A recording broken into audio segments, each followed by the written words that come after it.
Pagpalang buhay mga kapatid, muli nagbabalik ang inyong lingkod si Philius Tay para po makapagbahagi ulit ng panibagong dasal ninyong matututunan dito sa ating Reels, sa TikTok at dito sa ating Shorts, sa YouTube mga kapatid. Pero bago tayo dumako sa aking dasal ay tuturo.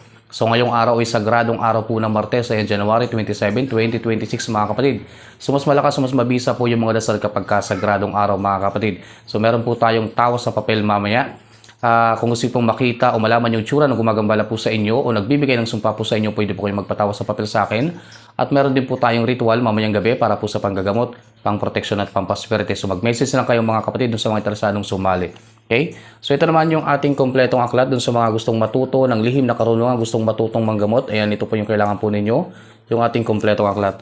At ito naman yung ating pulseras na bagong kasa. Ayan, pulseras pangkaligtasan. Ito po yung ating bagong kasa.